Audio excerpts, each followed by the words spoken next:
It was a gun. I'm not voting. If we want to build our nation. The problem with the Somalians. Just want to experience something else than a black man. Move on, move Can't be like forward. a horse with blinkers on. Honestly say, I was about to have Corrupt sex and then I pulled crap, up. but it's nice.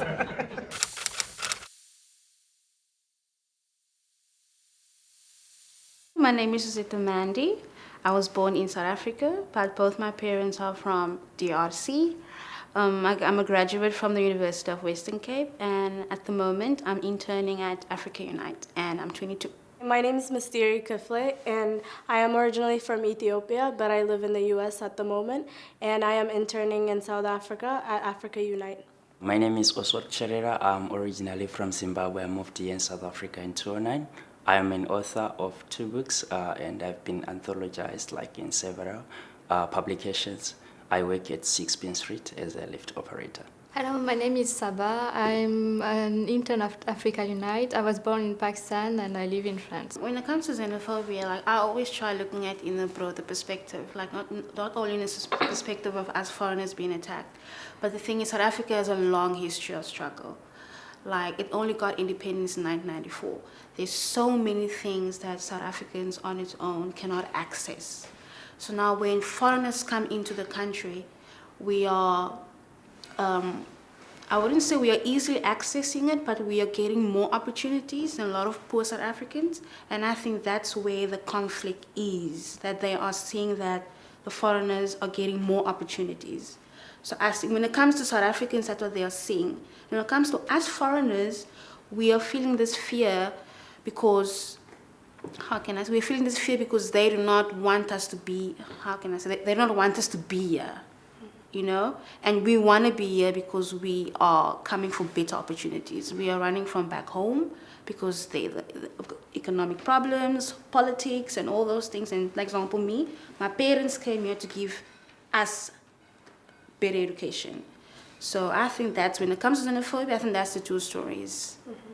As for me, I understand the background history of South Africa and also the inequalities that are in South Africa, in the sense that now the black majority, they are scrambling for the crumbs, and we coming into the society that already have its own problems, it's kind of create challenges, and mostly it's the vulnerable groups that suffer, which is the migrants. But I feel that it's bad in a sense that South Africa is not the first country to have good economy and good opportunities after its independence. It was the same with Zimbabwe.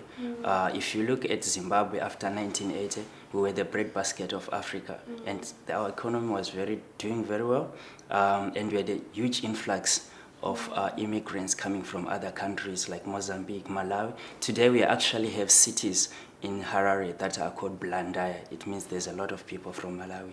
We have this, but we never reached the point of burning someone with a tire. Yeah, that kind of violence, for me, it's too much. Yeah, I definitely do think it's too much. I've never seen it go to these extremes.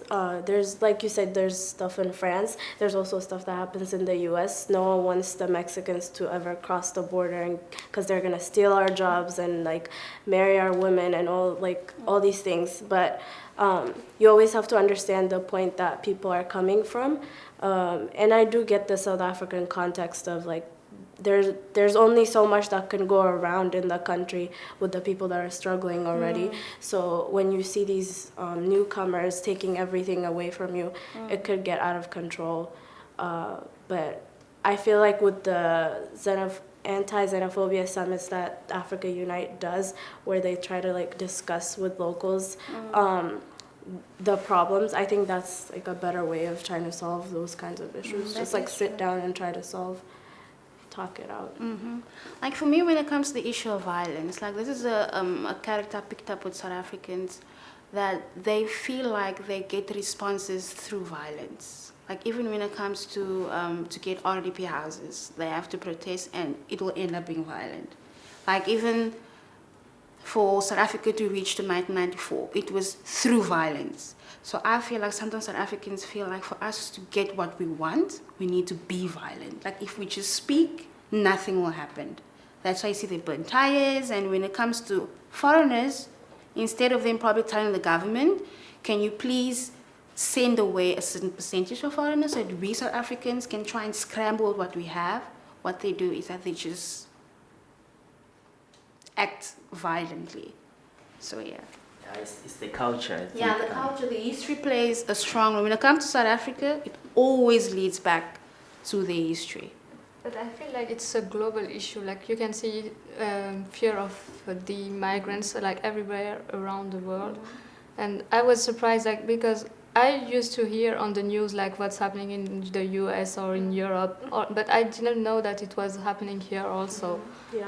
Even back home in Congo at the moment, we have a huge influx of Chinese coming and like building shops and everything. And then the main problem is that they're even entering into local businesses. Like there's this cake called in Congo mikate. Local people sell it, you know, but then even Chinese people are selling it. And now the Congolese people like they started protesting, like no, the government should kind of limit the foreigners from local businesses, but it wasn't violent. Like you see where the violent thing comes in. They just spoke because they are used to speaking. But the South Africans are used to burning tires, fighting, and to get what they want. So the other challenge come from, take a look of the idea of the popular narrative that is being tuned by the media and so forth to say, as immigrants and refugees, we are here to take. Yeah. There is nothing that looks as it. What is it we give to the society? And this is basically that has to change. Take a scenario of the Somalians. They come and they start something out of nothing. When they come into the community and they open a shop, it's how they do things that makes them successful, rather than so it's something that the locals need to learn from those who are coming into the society and try to, I don't know, to copy or what they are doing. If the government can at least like speak to the local people and tell them that why don't you associate with these foreigners so that they can teach you how to survive, because when we come here we are coming to survive, you know. And then they open all these shops, and even if you go to Top Deck Cape Town, you're like that whole section is foreigners plaiting hair, you know. And if South African women can come there and be like, okay, we also want to learn how to do hair, then they will teach them, and then there will be South Africans and foreigners. So that lack of knowledge is the main issue when it comes to xenophobia. And also the issue of wedding. When we say foreigners, whom do we mean as foreigners?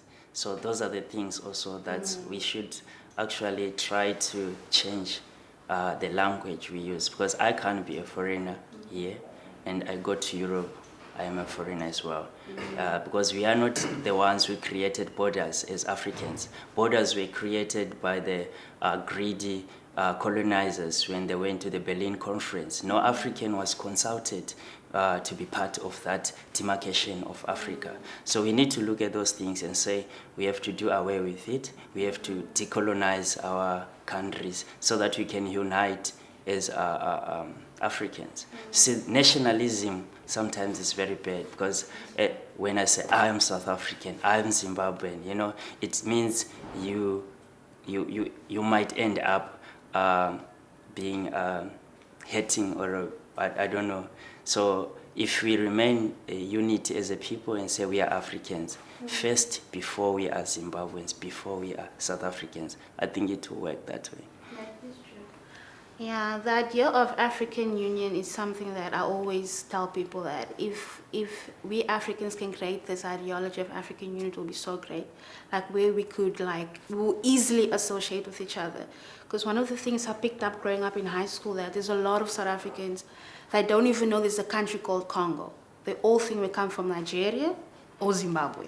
And then they think Nigeria and Zimbabwe is countries floating somewhere around. They don't realize that we are all in Africa. So I think even when it comes to the Department of Education, teaching geography and history, they need to reinforce kids knowing that Africa is a continent and it exists, and in Africa there are countries, but we are all brothers. The reason why we have these borders because we were colonized. Like example, Congo was colonized by Belgium, South Africa. There's a lot of countries. Zimbabwe, England, they should know these things. Now, a lot of them don't know. Now, when they grow up, they see a foreigner, they just see you as this different person, not realizing that we are all brothers. We're all brothers and sisters. I feel like there's no unity in Africa, like, but you're all the same. Like in Europe, they have found a way to bring people together. Like they feel Europe. They don't like. They won't identify specifically as European, but they will benefit of Europe. So I would like to have the same in Africa, and I think in the future we might have that also in Africa. Yeah, I mean, think of just the simple thing as their passport. Yeah. If you have an EU passport, you can go everywhere in there. Yeah. So similar things should happen in Africa. Yeah. But also, like, going back to what you said about the medias, I think, like, when people see pictures of burning tires everywhere and like it seems so chaotic and the media makes it seem crazier than it actually is. Like it could be such a small problem, but if I see things all over the news, all over CNN, BBC, whatever, all these like broadcast media like supporting the idea of xenophobia, basically spreading that mentality, then nothing is going to change. And also South Africans have to realize that migrants are not going to stop coming in. Like the population is just going to keep growing, so they're just going to have to find a better and more peaceful way to deal with these things. So, or else it's just going to keep going. I remember I went to the tuck shop the other day just coming out because I underestimated the distance. And as I was coming back, I bumped into young boys, and yeah, I was a victim, and I had to limp for like a month. Yeah. So I feel that back home I'm not safe, but I'm a bit safer. Yeah, because in a sense we don't have that thing of, it does not mean that we don't have crime. There is crime, but it's a different kind of forms of crime. Yeah. I think what you said is true when it comes to your reason of staying is based on the people that are back home. Like I speak to a lot of foreign, especially Congolese people. Xenophobia, none of them are actually thinking of going back home because of the conditions that are back. They're thinking, if I go back home, where will I stay? Because your mother and your father back home are relying on you. So now if you go back home, who will they rely on? So that's why most of them just prefer going overseas and struggling there. But I don't know if you heard about the Angolians. Like most of them went back. Majority of them went back. Why? Because their country is now almost okay. It's like Rwanda now, and the president recently he reduced the price for a passport for work permit. So now a lot of Angolans at the moment, they are fine when it comes to documents in South Africa, and the condition of the country is so well, and they all went back. So I think if the country's condition is good, then people will go back. So I think xenophobia doesn't have much effect for people to go back. They will still stay in South Africa. They'll actually just move to safer areas, like come to Maitland, to Salt River, Woodstock, because they know it's safer. They will move out of Kailicha, Nyanga, because that's where all the eruptions take place. Yeah. You can't. Like most people, they come to South Africa, they come illegally, like through local border jumping, because in the Congo embassy, you go and ask for South African visa. They'll look at you like, what do you want to go and do there? But if you have the South African passport, you can go. It's more easy to go in African countries, right? Yes, but because when you have another African passport, it's difficult for you to go around. So that African, like, we are not united. Like, we are all just... So my dream is to become a well-established writer in the near future. My dream is like everybody could live his life like whatever he wants to live it like, without thinking about the consequences. My dream is for Africans to stop thinking about their differences and start thinking more about their similarities and unite. My dream is to travel around the world, meet different people, eat different food, fall in love with whoever I want to, but most importantly, walk with a passport that says African only, nothing else. Yazi, you should ever sit and talk with people, or else take a walk and create a straight talk.